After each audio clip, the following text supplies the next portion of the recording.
Hi friends, welcome to mini சமையல். இன்றைக்கி நம்ம சேனலில் சூப்பரான டேஸ்ட்டில் நல்ல சாஃப்டான பருப்பு போளி வீட்டில் எப்படி செய்கிறதுன்னு தான் பார்க்க போகிறோம். இது சாப்பிட்றதுக்கு நல்ல சாஃப்ட் அண்ட் ஸ்வீட்டாக இருக்கிறதுனால குழந்தைங்களுமே ஆசையாக விரும்பி சாப்பிடுவாங்க. இப்போ இந்த பருப்பு போளி எப்படி செய்கிறதுன்னு வீடியோக்குள்ளே பார்க்கலாம். இதை செய்கிறதுக்கு ஃபஸ்ட்டு நம்ம மாவு ரெடி பண்ணிக்கலாம். அதுக்காக ஒரு பவுல் எடுத்துக்கோங்க. அதில் 1.5 கப் அளவுக்கு மைதா மாவு சேர்த்துக்கலாம். கூடவே இந்த மாவுக்கு தேவையான அளவு கொஞ்சம் உப்பு சேர்த்துக்கோங்க. 1/2 ஸ்பூனுக்கும் கொஞ்சம் குறைவாக மஞ்சத்தூள் சேர்த்துக்கோங்க. இப்போ நம்ம சேர்த்துருக்க உப்பு மஞ்சத்தூள் ரெண்டையும் நல்லா இந்த மாவோடு சேர்த்து கை வச்சு கலந்து விட்டுக்கலாம். பாருங்கள், இந்த மாதிரி நல்லா கலந்து விட்ட பிறகு இப்போ இதில் கொஞ்சம் கொஞ்சமாக தண்ணி சேர்த்து நல்லா இந்த மாவை சாஃப்டாக நம்ம பிசைஞ்சு எடுத்து வச்சுக்கணும். நல்ல மாவை இந்த அளவுக்கு பிசைஞ்சு விட்ட பிறகு கையில் பார்த்திங்கன்னா ரொம்ப அதிகமாக மாவு ஒட்டுறது மாதிரி இருக்கும். இந்த சமயத்தில் 1 ஸ்பூன் அளவுக்கு ஆயில் சேர்த்து இந்த மாவை நல்லா கலந்து விட்டுக்கோங்க. அப்போ மாவும் நல்லா சாஃப்டாக இருக்கும், அதே சமயத்தில் மாவு கையில் ஒட்டாது.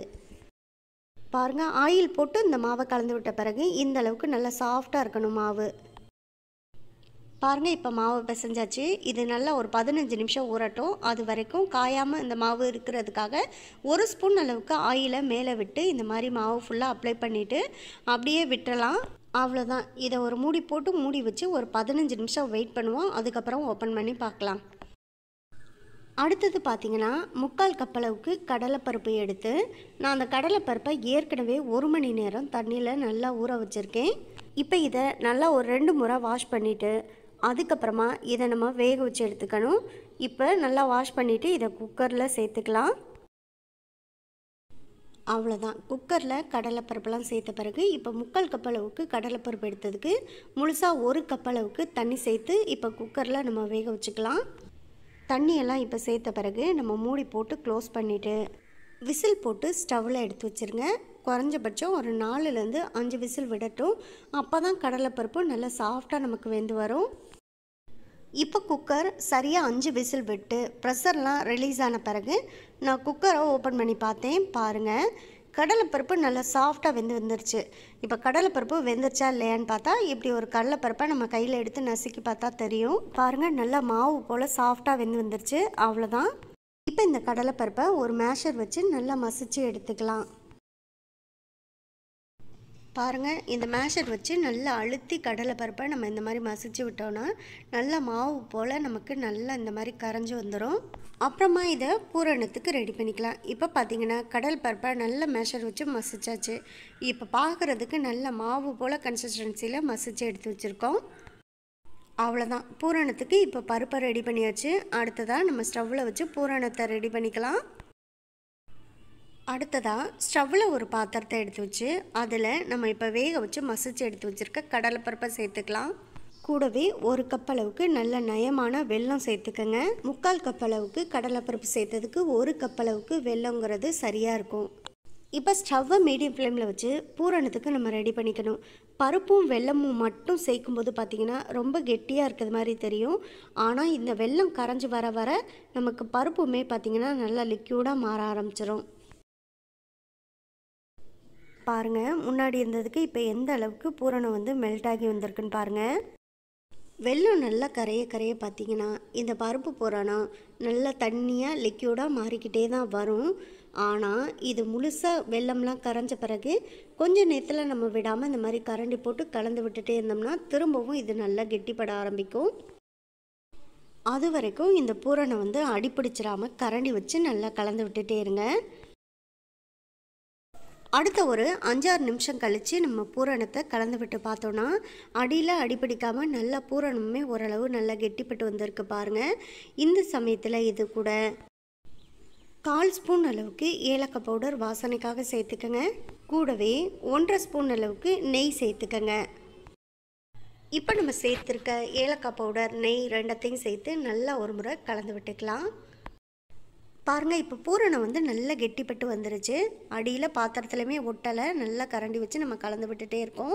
இப்போ இது இன்னும் நல்லா கெட்டியாகணும். அதுக்காக ஸ்டவ்வை ஆஃப் பண்ணிவிட்டு ஒரு ஃபேன் காற்றுல வச்சு நல்லா ஆற விட்டுருங்க. ஆறினதுக்கப்புறமா பூரணம் பார்த்திங்கன்னா இன்னும் நல்லா கெட்டியாகி வரும். இப்போ பார்த்திங்கன்னா போளி செய்கிறதுக்கு நம்ம ரெடி பண்ண மாவை பார்க்கலாம். நல்லா இந்த மாவு ஒரு 15 நிமிஷத்துக்குள்ளே ஊறி வந்துருச்சு. நம்ம இந்த மாவு மேலே எண்ணெய் சேர்த்துட்டு க்ளோஸ் பண்ணதுனால பாருங்கள், மாவுமே காயாமல் நல்லா பார்க்குறதுக்கும் சாஃப்டாக இருக்கும். அதே சமயத்தில் கை வச்சு எடுத்து பார்த்தோன்னாலும் நல்லா மாவு வந்து இந்த அளவுக்கு சாஃப்டாக இருக்கணும். அப்போ தான் போலியும் நல்லா சாஃப்டாக இருக்கும்.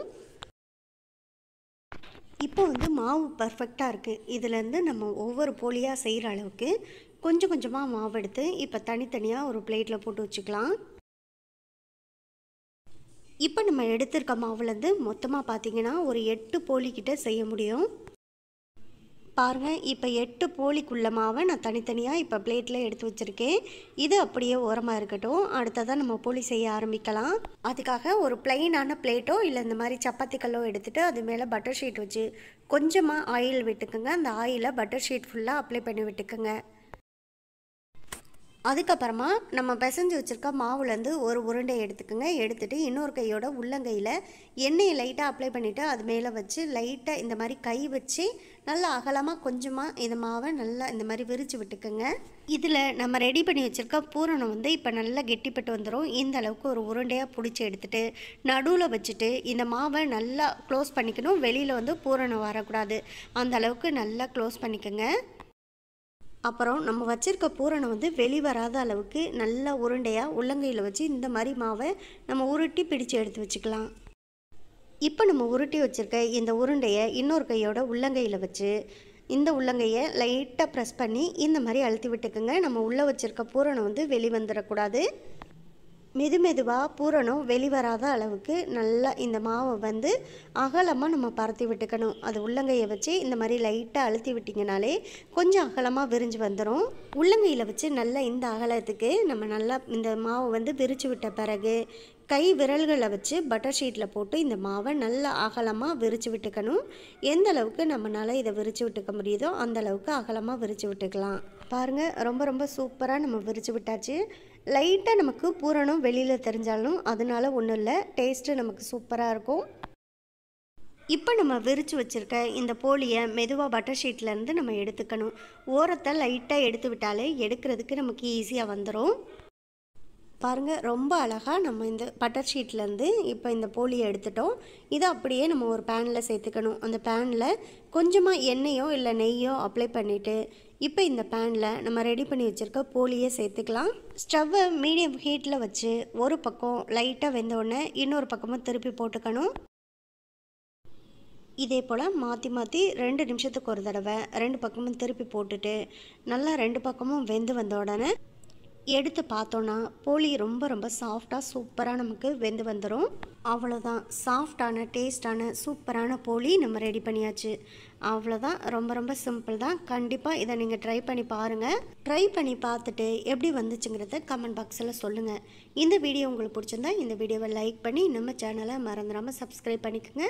சப்ஸ்கிரைப் பண்ணும்போது பக்கத்தில் உள்ள பெல் ஐக்கானை கிளிக் பண்ணி வச்சுட்டிங்கன்னா நான் போடக்கூடிய குக்கிங் வீடியோ எல்லாமே உடனுக்குடனே உங்களுக்கு வந்து சேரும். உங்கள் ஃப்ரெண்ட்ஸ் அண்ட் ரிலேட்டிவ்ஸ் எல்லாருக்கும் ஷேர் பண்ணுங்கள். இதே போல் அடுத்தடுத்து நல்ல வீடியோவில் சந்திப்போம். ஓகே, பாய்.